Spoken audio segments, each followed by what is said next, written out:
What's up, guys? It's News Now Ohio. News Now Ohio, guys.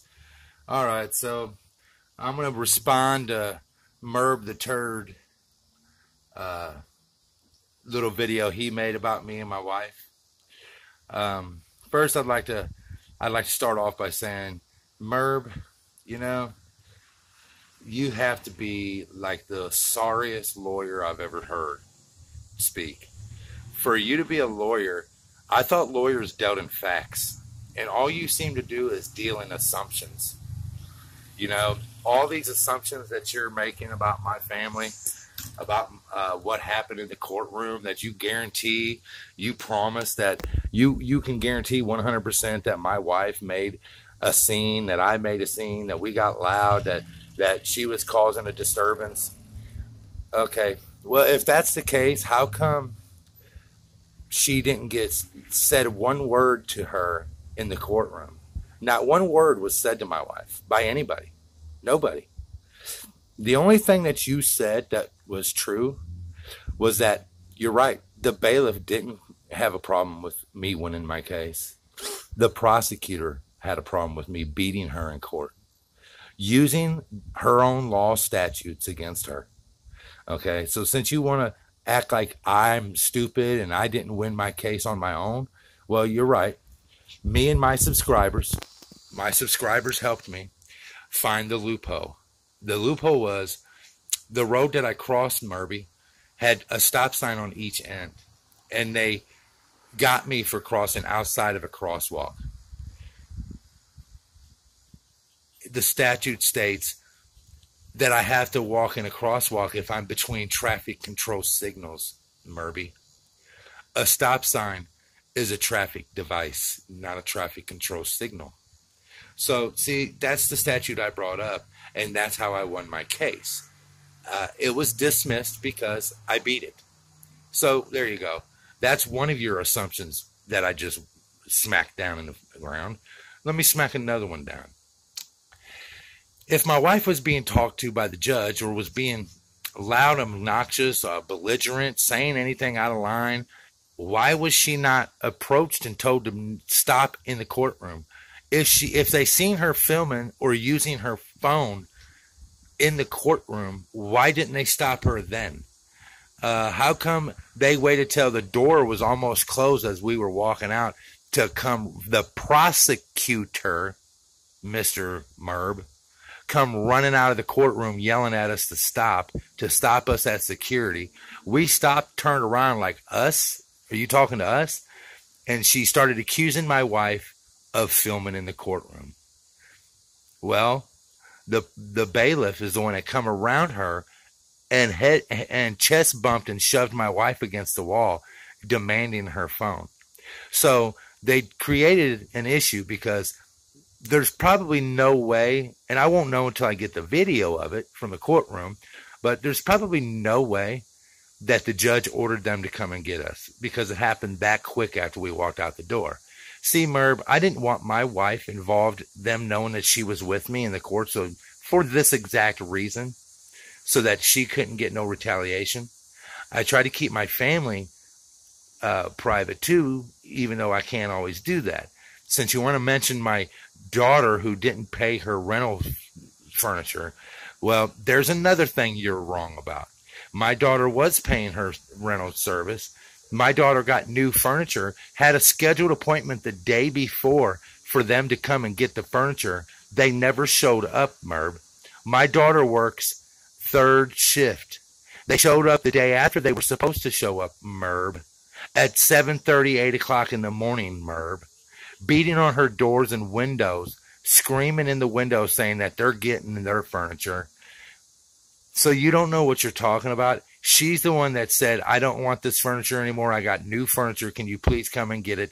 They set a time the day before that incident to come and get it and never showed up. And instead of calling her back and setting up a new scheduled pickup, they showed up the next morning knowing she works third shift, beating on her doors and windows. So there's another thing that you assume that you don't know. But the big thing is like I was saying, if my wife said anything or the judge was talking to my wife when she walked out the door, then I guess you got us. But you're going to see when I get the video and I post it on my Facebook or my YouTube that no one said a word to us in the courtroom after my court hearing was done. No one said nothing to me, and they didn't even know she was with me until on my way out. I looked at her and I was like, "Come on, babe, let's go." And she got up and was walking out with me, and the prosecutor's the one that started screaming at us. But we were already out of the courtroom, Merb, when she did. The door was almost shut all the way. So I guess this whole thing about, us causing a scene, because I guess we're hillbillies or whatever. We're, us fine, upstanding citizens, whatever, Hey, I guess that's all of your big assumptions just got knocked down, But my big problem with you, Merb, is that you act like you are this big time attorney, and you're not nothing but a family court lawyer. You know what I'm saying? A family court lawyer. You don't even know any criminal justice. That's what's so funny about it. I mean, you act like you do, but you don't. You assume shit about everybody. You assume shit about C.J. Grissom. Why don't you stick to the topic, Merb? Why don't you debate C.J.?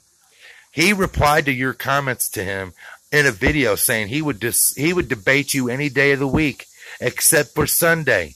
What do? You bring out something saying, "Oh, you'll debate him on 4 o'clock on Sunday," after he done told you he doesn't do that on Sundays. Isn't that convenient for you, Merb? Damn.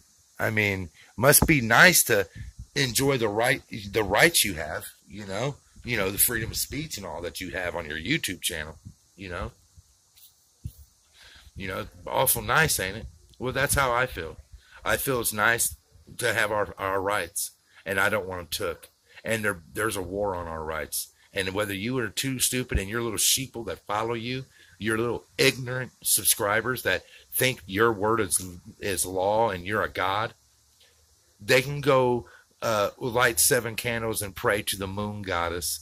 And maybe we'll all hear one day about you all commit suicide with a cyanide tea to go to the best heaven in the sky, because that's what you are as a cult member. Anyway, but see, assumptions ain't good, all that, right?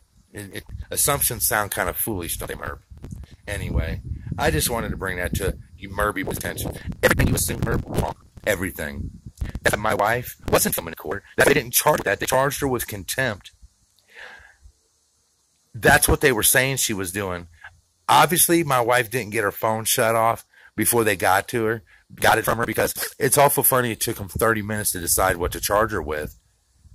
And then nothing was mentioned in her details, her paperwork about filming. It was just she was using her phone in court.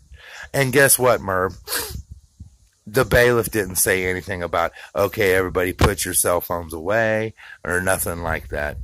So, quit assuming things because it makes you look retarded. Your stupid followers might like that, might fall for that shit. But, I always thought lawyers were supposed to deal facts. I guess that don't make you much of a lawyer. All right, guys. These now I was out. Oh, wait a minute. One more thing. Merby, when I was filming, I wasn't in the courthouse, stupid. We have it's called a government service center, and there's everything in there. Utilities department, everything. The doors that I was facing when I was talking in the building, that was the courtroom. That was the courtroom building. That's where you go in. You go in there. You go through the security checkpoint, and you go through the hallway and you choose what courtroom you have to be in. So all I was in the government service center filming, and they couldn't say anything to me. So have fun, buddy. Keep on assuming. It makes you look real smart.